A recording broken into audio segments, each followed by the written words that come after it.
esse foi mais um pouquinho das belezas naturais do Brasil. E agora nós vamos até Minas Gerais ver como o Ismar aprendeu jiu-jitsu com o Renato.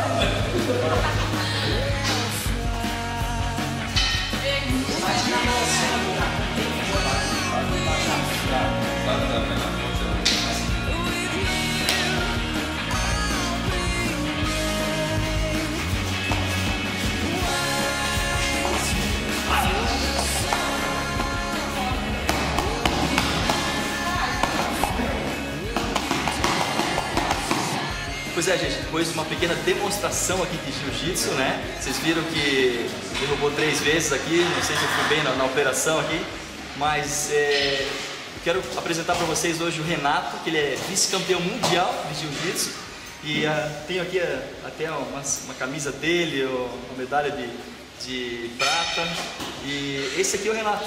Pois é, o que você fez em mim ali? O que eu não fiz certo no jiu-jitsu, que você já me derrubou e já...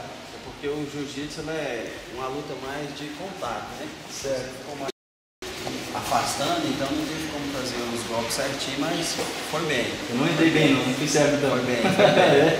Posso começar jiu-jitsu e vai dar tudo certo? Vai dar tudo certo. Nossa, e essa medalha aqui você ganhou de onde? Esse aí foi o campeonato mundial de interclubes em Betim. Certo. Fiquei em segundo lugar lá. Foi agora, recente, né? Foi, dia 12 de agosto. Dia 12 de agosto? E essa camisa aqui então é da primeira Copa do Mundo de Jiu-Jitsu. Olha só. Muito bom, então a gente veio aqui conhecer a história da sua vida, aquilo que Jesus fez, né? Isso. Você me falou nos bastidores antes que os pais já se separaram quando você era muito novo, né? Isso. Como é que foi esse processo? Como é que aconteceu isso? Com uns 12 anos de idade, meu pai e minha mãe se separaram, porque meu pai bebia muito, mais muito minha mãe, batia nela. Então você morou com a sua avó dos 12 aos 17 anos, né? E nesse período foi uma vida muito intensa, né, que você teve, né? O que aconteceu tudo nesse período? Nesse período de 12 aos 17 anos que eu morei com meus avós, eu comecei a beber, usar droga, a fazer pequenos furtos. Aí eu comecei a treinar capoeira, depois eu comecei a treinar o jiu-jitsu já. Aí depois um certo período, depois dos 17 anos, eu larguei tudinho, academia, luta, tudo. E queria só usar droga, saía com meus amigos para brigar com os outros, ia preso direto e chegava em casa machucava os outros, a polícia atrás de mim. Foi assim, uma vida muito atribulada, né? Dos 12 até os 17 anos. Apontava mesmo, hein? Fez de tudo. Então, entre tantas coisas ruins, tem uma coisa boa. Você começou jiu-jitsu também nessa época. Eu comecei jiu-jitsu nessa época e em frente à casa da minha avó, tinha um amigo meu de infância, né, que eu comecei a ensinar para ele o jiu-jitsu, a arte do jiu-jitsu. E nesse período de tribulação da minha vida, eu parei, abandonei o esporte, fui para as drogas, para o roubo, para as coisas erradas, né, e esse amigo meu continuou. E hoje ele é o meu mestre, ele que me dá aula, ele que me treina, que vai comigo nos campeonatos. E nessa época, quem era Deus, Jesus para você, né? Não queria saber nada deles. Deus, Jesus para mim, eu achava que não existia. Que o meu Deus, o meu Jesus era arma, era droga, era dinheiro, era meus amigos. Eu achava que Deus era isso para mim. E nesse período, meu pai já tinha, depois dos meus 17 anos, meu pai já tinha se convertido, né, ao cristianismo. Já orava muito por mim, me aconselhava muito, me convidava para ir para a igreja, e eu não queria saber de Deus. E foi nesse período que veio um missionário, ele foi numa vigília, oraram de madrugada, e ele disse que, tocado pelo Espírito Santo, ele queria ir na casa do meu pai fazer uma visita, mas na verdade ele queria encontrar comigo, falar comigo. Aí ele foi, eu estava em casa, eu estava com um revólver na cintura, um tabletes de maconha dentro da calça. Aí ele começou a falar, ó, eu vim aqui para fazer uma visita do seu pai, mas na verdade Deus me tocou ontem no monte para me conversar com você. Tem um recado de Deus para você. Qual foi o recado? O recado, ele disse assim, que o diabo tinha preparado um laço para mim. Eu era morte, que o diabo queria ceifar a minha vida ou me pôr no cárcere, né? Aí, ou era morte, ou isso, aí eu peguei e falei assim, não acredito nisso não. E aí ele pegou e falou assim, só tem um jeito de cortar esse laço, né? Você aceitando Cristo como único suficiente Salvador da sua vida hoje, nesse momento aqui. Aí eu falei assim, não, o dia que eu tiver da idade do meu pai, eu vou para a igreja. E você chegou a ser preso, né? Por quê? Isso, eu fui preso porque os colegas meus precisavam das armas, e eu tinha as armas, eu arrumei as armas para eles, e nesse período que eles foram fazer esse assalto, eles prendeu eles, e eles queriam saber onde eles conseguiram as armas, e aí eles apanharam muito, bastante, e disse que as armas eram deles, né? Aí a polícia foi atrás do que não foi, eles prenderam lá.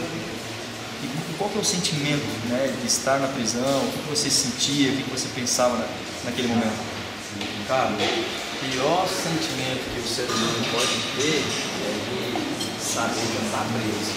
Saber que ele não pode ir aonde ele quer, saber que ele não pode ver o sol quando ele quer, saber que ele está num quadrado de 6 metros quadrados e dali ele não pode sair.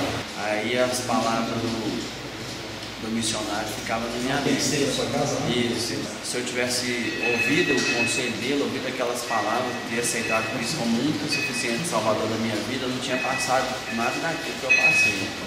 E nesse período eu fiquei um ano trancado mesmo. Aí nesse período que eu estava fechado, eu ganhei uma progressão de regime, saí do fechado para o semiaberto. Aí pouco tempo que eu estava lá no semiaberto, lá no albergue, teve uma rebelião e os detentos saíram do presídio e foram para esse albergue, quebraram tudo lá dentro do presídio, fora do presídio lá. Aí não tinha como dormir, aí a gente chegou para dormir lá, os albergados, e o diretor disse assim, vocês têm 30 dias, vocês não precisam vir aqui, vocês podem ficar 30 dias sem vir, depois de 30 dias vocês comparecem, se o albergue tiver em perfeitas condições, vocês vão voltar para mim. E nesse período de 30 dias foi que aconteceu a maior mudança da minha vida, foi quando eu conheci a minha esposa, a Meridiana. Ela trabalhava do lado da loja do meu tio. E aí eu passava sempre ali, a gente trocava alguns olhares e tal, aí eu chamei ela para sair um dia, aí ela aceitou o convite, a gente começou a sair constante nesse período de 30 dias. E a Veridiana, ela conhecia toda a sua vida, você realmente falou tudo de você para ela? Não, ela não sabia nada da minha vida, ela só conhecia eu como uma pessoa comum, que trabalhava, que tinha uma vida normal. Aí ela me fez uma pergunta, o que você quer de mim? Eu falei assim, não, espera aí, o que você quer de mim? Eu respondi a mesma pergunta para ela, perguntando a ela, né? Ela disse, não, eu quero ter uma vida com você, eu quero namorar, eu quero casar, eu quero ter uma família com você. Eu falei, não, então espera aí. Ela não sabia de nada. Eu falei, então senta aí. Ela sentou no sofá, aí eu disse para ela, eu falei assim, ó, se você quer realmente namorar comigo, eu vou te falar. Eu bebo, eu fumo, eu uso droga e sou preso da justiça. Bom, quando o Renato me contou, né, a história de vida dele, um resumo da história de vida, realmente eu levei um susto, né? E eu fiz uma pergunta para ele, até quando você quer viver nessa vida? Não era o que eu esperava, porque não era o meio que eu convivia, embora eu ainda não conhecesse a palavra de Deus. Porém, eu vejo o propósito de Deus em nos unir, em fazer o nosso encontro. E daquele momento, após 2 semanas, o Renato, eu já observei que ele já tinha parado de fazer o uso de maconha, que era o que ele estava usando naquele momento até então. Então ele já parou, já disse que não queria mais, e logo nós começamos a frequentar a igreja nos dias que era possível que ele estivesse, e nos dias que ele não estava, eu me senti muito bem dentro da igreja, e assim continuei estando lá. Tivemos a resposta, após alguns meses, de que os papéis deles já foram liberados, que já estavam em liberdade, estamos juntos, os propósitos do Senhor estão sendo cumpridos nas nossas vidas, e eu glorifico ao Senhor em tudo que Ele tem feito sobre nós. Bom, eu vou te perguntar quando Jesus entrou na sua vida, porque Jesus já estava falando contigo há muito tempo. Mas quando foi que você realmente se entregou para Deus, se entregou para Jesus? Eu me entreguei para Jesus foi período de mudança, que foi acontecendo umas coisas assim que inexplicável, né, aos olhos humanos, na minha vida. Primeiro teve a quebra de regime, depois eu conheci a minha esposa, né, e nesse período, Deus, o Espírito Santo de Deus falava constante na minha mente. Ele falava na minha mente e eu comecei a pensar por que eu estava usando droga. Aí eu parei de usar o crack, parei de usar a cocaína, aí eu fiquei só na maconha. Aí poucos dias depois que eu estava só na maconha lá, que eu estava no banheiro da minha casa lá, enrolando um cigarro de maconha, eu olhei pra ele e falei assim, pra que eu tô fumando uma desgraça dessa? Eu joguei fora, dei descarga, aí eu falei assim, o dia que eu quiser fazer a cabeça, eu vou beber até mesmo. Aí eu comecei, quando eu tinha vontade de sentir uma reação diferente, eu pegava e bebia. Aí um certo dia eu falei assim, pra que eu tô bebendo?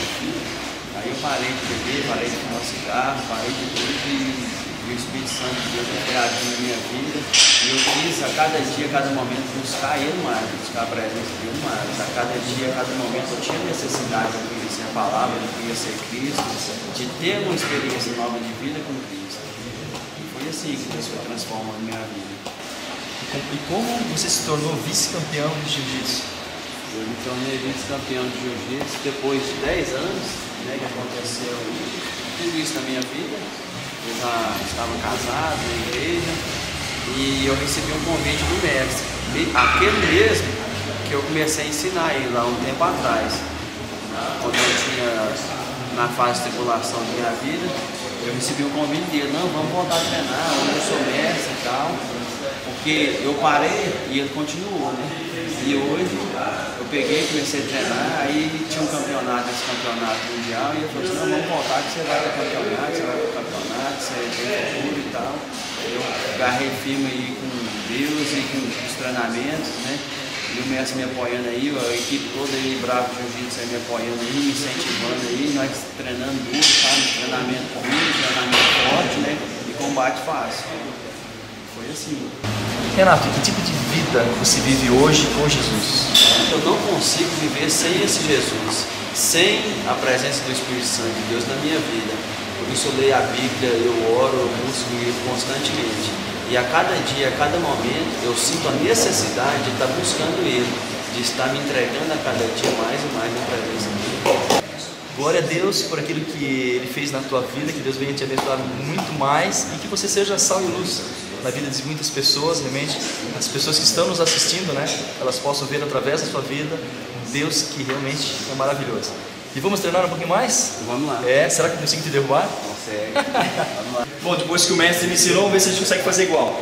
Sabe que aqui eu só consigo derrubar ele se for ensaiado, né?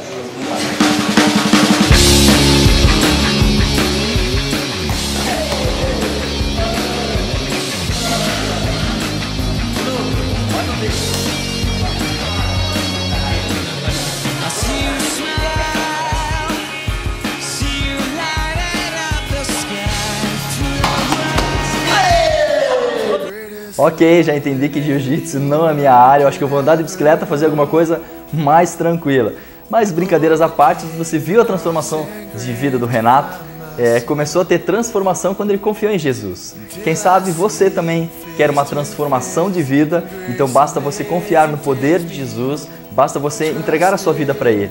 Aí sim, você vai ver o que Jesus pode fazer na vida de uma pessoa. Então confie você nas mãos de Jesus e você vai ver, e ligue depois para nós, mande um e-mail, como muitas pessoas têm mandado os seus testemunhos de vida para nós, dizendo que Jesus realmente tem feito nas suas vidas. Faça tudo para que o nome de Jesus seja glorificado. E que Deus te abençoe.